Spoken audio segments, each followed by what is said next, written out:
Rabu 5 Februari 2020, Komisi Pemberantasan Korupsi menerima kunjungan Vegard Kale, Duta Besar Norwegia untuk Indonesia, bersama 4 anggota delegasinya, yaitu Marianne Johansen, Climate and Forest Counselor, Celine Gasrud, Ministry of Climate and Environment Advisor, Mark Payment, Independent Reviewer on Anti-Corruption, dan Susilo Adikuncoro, Climate and Forest Advisor.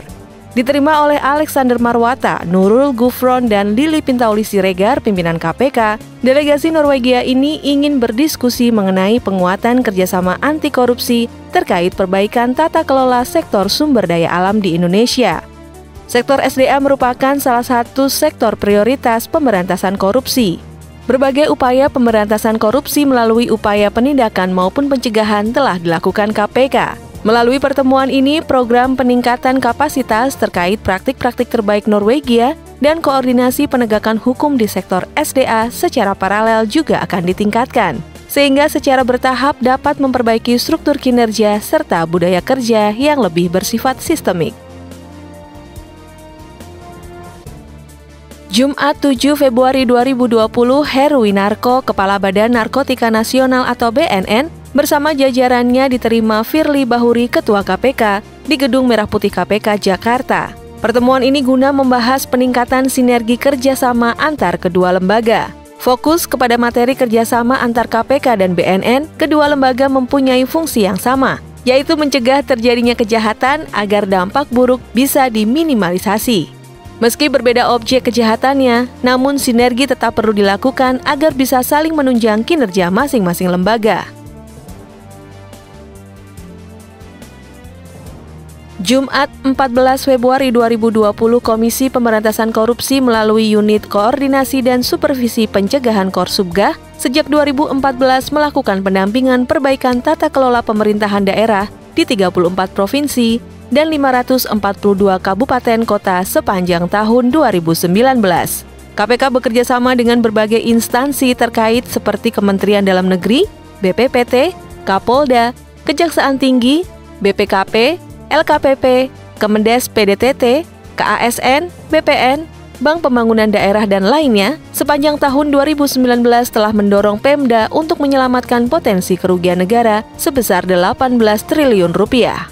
Jumlah tersebut didapatkan dari penyelamatan potensi kerugian negara dengan memperbaiki tata kelola manajemen aset daerah, yaitu sebesar 9,6 triliun rupiah, dan dari upaya optimalisasi pendapatan daerah atau OPD sebesar 8,4 triliun rupiah atau 8% dari semula 105,56 triliun rupiah pada 2018 menjadi 113,84 triliun rupiah. Senin 17 Februari 2020, Komisi Pemberantasan Korupsi menerima delegasi Lembaga Asset Registration and Verification Authority atau ARVA Afghanistan di Gedung Pusat Edukasi Anti Korupsi Jakarta. Tujuan kedatangan delegasi ARVA untuk mempelajari pengelolaan laporan harta kekayaan penyelenggara negara atau LHKPN di Indonesia sebagai upaya pencegahan korupsi. Faizullah Zaki Ibrahim, Duta Besar Afghanistan untuk Indonesia, mengatakan tantangan upaya pemberantasan korupsi di Afghanistan 2 kali lebih sulit karena Afghanistan masih terlibat perang. Kegiatan ini juga merupakan salah satu implementasi kerjasama bilateral di tingkat internasional.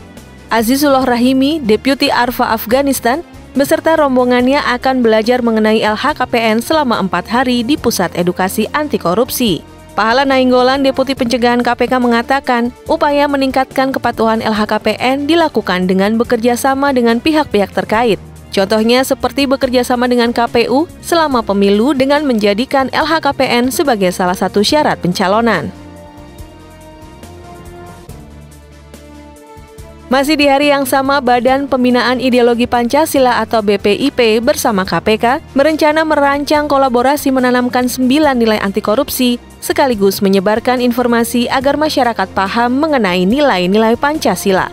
Yudian Wahyudi, Kepala BPIP, menjelaskan arahan Presiden Joko Widodo agar negara bisa menanamkan nilai-nilai Pancasila kepada generasi milenial. Dikatakan terdapat 127 juta lebih anak bangsa, yaitu generasi terputus yang perlu jadi perhatian untuk pembinaan nilai Pancasila sesuai perintah Presiden Jokowi. Alexander Marwata, Wakil Ketua KPK, menyambut baik rencana ini. KPK telah melakukan banyak kegiatan kampanye tentang persoalan integritas yang dikenal dengan 9 nilai anti korupsi, yaitu jujur, peduli, mandiri, disiplin, tanggung jawab, kerja keras, sederhana, berani, dan adil. Sebagai tindak lanjut, BPIP dan KPK berencana mengadakan perjanjian kerjasama atau MOU untuk program jangka panjang yang menanamkan nilai Pancasila kepada generasi milenial.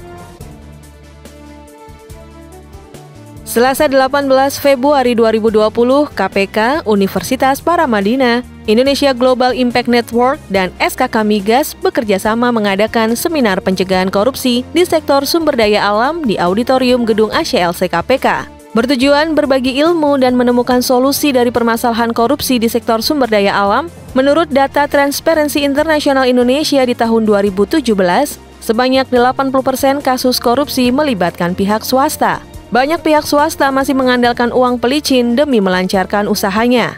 Dalam seminar ini dibahas beberapa rekomendasi. Yang pertama yaitu pemerintah segera membuat regulasi yang mengatur kewajiban transparansi para penerima manfaat atau beneficial ownership dari para pelaku usaha.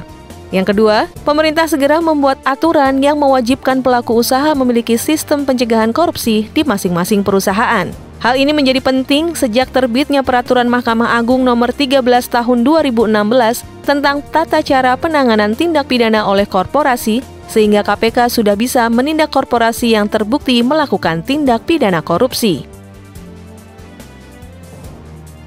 Kamis 20 Februari 2020, Komisi Pemberantasan Korupsi menghentikan 36 perkara dalam tahap penyelidikan. Penghentian penyelidikan ini terlebih dahulu melalui mekanisme berjenjang yang dilakukan pada Kedeputian Penindakan, lalu dilaporkan ke pimpinan. Ali Fikri, PLT Jubir Bidang Penindakan, dan Alexander Marwata, pimpinan KPK, menjelaskan KPK boleh menghentikan penyelidikan atas dasar Undang-Undang KPK Nomor 30 Tahun 2002 Pasal 43 Ayat 3. Dalam hal penyelidik melakukan tugasnya, tidak menemukan bukti permulaan yang cukup, dan penyelidik melaporkan kepada KPK, dan KPK menghentikan penyelidikan. KPK juga mengevaluasi perkara yang sudah 5 tahun ke atas untuk memberikan kepastian hukum. Jika tidak memungkinkan untuk ditindaklanjuti ke penyidikan, perkara tersebut ditelaah kembali. Apakah ada informasi yang dapat digunakan untuk pencegahan, seperti perbaikan sistem tata kelola atau yang lainnya. Masih di hari yang sama, Firly Bahuri, Ketua KPK, Alexander Marwata, dan Nurul Gufron, Wakil Ketua KPK, Pahala Nainggolan, Deputi Pencegahan KPK, dan Cahya Hardianto Hareva, Sekretaris Jenderal KPK, menerima kunjungan kerja Badan Pengawasan Keuangan dan Pembangunan atau BPKP di Gedung Merah Putih KPK, Jakarta. Dipimpin Muhammad Yusuf Ateh, Kepala BPKP, rombongan BPKP bermaksud memperkuat kerjasama di daerah. Fungsi pencegahan KPK dapat diperkuat dan semakin efektif jika bekerja sama dengan seluruh perwakilan BPKP yang tersebar di 34 provinsi. Selain itu, bentuk kerjasama yang dilakukan antara lain tambahan pegawai BPKP mengisi kekosongan posisi-posisi tertentu di KPK, investigasi dan audit bersama atau joint audit dari laporan pengaduan masyarakat yang masuk ke KPK, penguatan pencegahan korupsi di sektor penegakan hukum, dalam hal ini pengadilan di 34 provinsi di Indonesia. Kamis 25 Februari 2020 di Gedung Merah Putih KPK, Komisi Pemberantasan Korupsi menerima kunjungan Lembaga Malaysian Anti-Corruption Commission atau MACC dan Malaysian Administrative Modernization and Management Planning Unit atau MAMPU untuk belajar pengelolaan laporan harta kekayaan penyelenggara negara atau LHKPN di Indonesia sebagai upaya pencegahan korupsi. Dato Syamsun Baharin bin Mohammed Jamil, Deputy Chief Commissioner Prevention MACC, menyampaikan Malaysia saat ini tidak memiliki undang-undang yang secara spesifik mengatur terkait pelaporan harta pejabat, sehingga belum berjalan secara efektif. Heri Muryanto, Pelaksana Tugas atau PLT Deputi Informasi dan Data KPK, berharap melalui kegiatan berbagi pengalaman ini menjadi semangat pengembangan sistem pelaporan harta bagi kedua belah pihak demi tercapainya pemerintahan yang transparan, akuntabel, dan bebas korupsi, baik di Malaysia maupun di Indonesia. Masih di hari yang sama, bertempat di Gedung Edukasi Anti Korupsi Artijo Alkostar Dewas KPK, memberikan pembekalan penguatan 7 delik korupsi pada Diklat Persiapan Sertifikasi Penyuluh Anti Korupsi dan Penerapan Modul Pendekatan Budaya Anti Korupsi APB Desa 2020. Peserta Diklat merupakan tenaga ahli dari Program Inovasi Desa atau PID dan tenaga ahli dari Program Pembangunan dan Pemberdayaan Masyarakat Desa atau P3MD. Kegiatan Diklat ini bersifat cascading di mana KPK memfasilitasi piloting kepada para tenaga ahli pusat di Kemendes PDTT. Selanjutnya, para tenaga ahli tersebut akan memberikan pelatihan kepada tenaga pendamping di tingkat provinsi, kabupaten kota, kecamatan, sampai ke tenaga pendamping di lokal desa. Sabtu 29 Februari 2020, Firly Bahuri, Ketua KPK, berdiri di panggung malam apresiasi puisi Seni versus Korupsi yang diselenggarakan oleh Radio Republik Indonesia, RRI, dan KPK yang berkolaborasi menyebarkan semangat anti korupsi. Puisi merupakan sarana membangkitkan kesadaran dan membangun budaya anti korupsi. Membawakan puisi yang berjudul Hidup Bermakna, Bermain dengan Cinta, Firly mengungkapkan kegelisahannya sebagai anak bangsa yang hidup di tengah kebinekaan dan kekayaan alam Indonesia yang luar biasa. Mari seluruh penghuni negeri menggapai NKRI bebas dari korupsi. Salam dari saya, Firly Bahuri, Ketua KPK untuk Indonesia Maju. Terima kasih.